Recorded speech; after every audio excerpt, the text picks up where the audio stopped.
Monsieur Godin, bonjour. Bonjour Laurent. Et vous êtes directeur artistique invité des concerts au Musée du Bic. Et vous avez préparé une programmation qui a un aspect nouveauté, avec, il y a beaucoup de jeunes, et en même temps, il y a aussi des nouveautés intéressantes. Alors, on va faire moi, je dirais le déroulement de tout ça à partir de mercredi, demain. Parfait. Parce qu'on est mardi. Demain, c'est un hommage à Mozart et en même temps à deux autres compositeurs.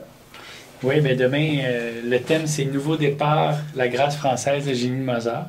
Nouveau départ parce que, à la fois, c'est la deuxième décennie de Concert aux îles, qui a fêté son 10e anniversaire de façon grandiose l'an dernier.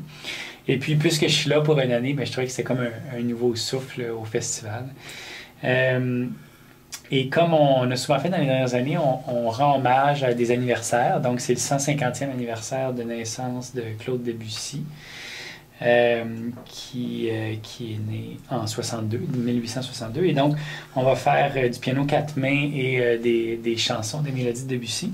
Et on célèbre aussi le 100e anniversaire du compositeur bien connu John Cage, qui est beaucoup connu pour sa pièce 4 minutes 33, qui est une pièce où il n'y a rien à jouer, où on écoute les... Mais nous, on va vraiment faire des sons, on va faire de la musique. Mais donc, une pièce fort intéressante, une petite pièce de 5 minutes de musique un peu aléatoire. Les musiciens ont beaucoup de plaisir à travailler ça. Et évidemment, ben, le grand Mozart, qui est tellement un beau compositeur pour un festival d'été, de la musique qui est radieuse.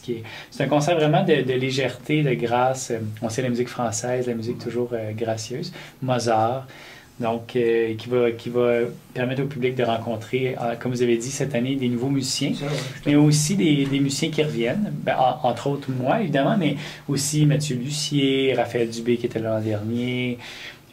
Mais on a aussi des nouveaux...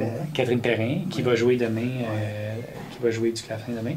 Mais on a aussi des nouveaux musiciens très intéressants à vous présenter. Donc, un quatuor de jeunes, un quatuor à cordes de jeunes. Quatuor à cordes de gens qui sont tous dans début trentaine ou fin vingtaine, qui vont jouer une des grandes œuvres du répertoire de quatuor. Ça, c'est jeudi à Saint-Fabien, un quatuor de Beethoven, de la partie où Beethoven était le plus grandiose, dans la partie du milieu, les quatuors qu'on dit Razumovsky, qui va terminer ce concert-là à l'église de Saint-Fabien jeudi. Parce que mercredi, c'est au Bic. Mercredi au Bic, avec le piano. Jeudi, on se déplace à Saint-Fabien. Et en première partie, pour préparer le terrain pour le Beethoven, on a de la musique anglaise, un peu dans l'ère des Jeux de Londres qui se passent présentement. On a du Elgar et du Arnold Bax, qui est un compositeur peu connu mais très intéressant, qui va mettre en vedette notre hautboïste cette année qui s'appelle Emmanuel Laville, qui est le premier hautbois de l'orchestre de la radio suédoise à Stockholm, qui nous fait l'honneur d'être ici. Donc, ça va être très, très intéressant. Le vendredi est beaucoup plus, je dirais pas éclaté, mais plus intimé d'une certaine façon, avec d'abord le concert apéro du matin. Exact. Qui a lieu, excusez-moi, pas du matin, l'après-midi. À 16h. À 16h, c'est sur les Schubertiades. C'est ça. Dans le temps de Schubert, au début du 19e siècle, les gens se rassemblaient dans les salons avec un verre de vin pour jouer de la musique, souvent des extraits, une chanson par-ci, un mouvement de quatuor par-là, une nouvelle pièce de piano. Puis c'est cet esprit-là qu'on va essayer de recréer vendredi avec tout Schubert, qui est un compositeur extraordinaire, de sensibilité, d'intimité. Puis on va faire nous aussi des extraits, donc entre autres de l'octuor, du merveilleux octuor pour vent et cordes. Il va aussi y avoir un mouvement de trio pour piano que je vais jouer. On va avoir de la flûte, on va avoir du chant. Donc, ça va être extrêmement varié, mais à la fois très intégré dans un concept.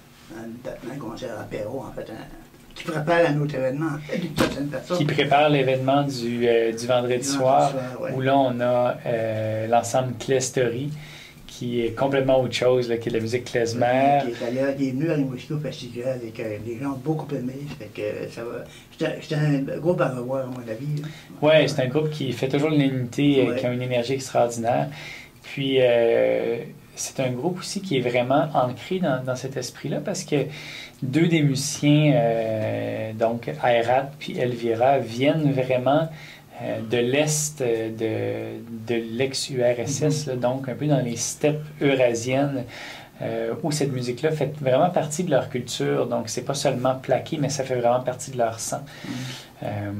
Donc, c'est très, très authentique, puis très excitant. Et aussi, ça a lieu à l'Espace 5 des Jardins-Tellus. Exactement, au centre-ville de Rimouski. Donc, on essaie un peu d'avoir une présence en ville cette année avec ça. À 21h. À 21h, parce que c'est la musique de party.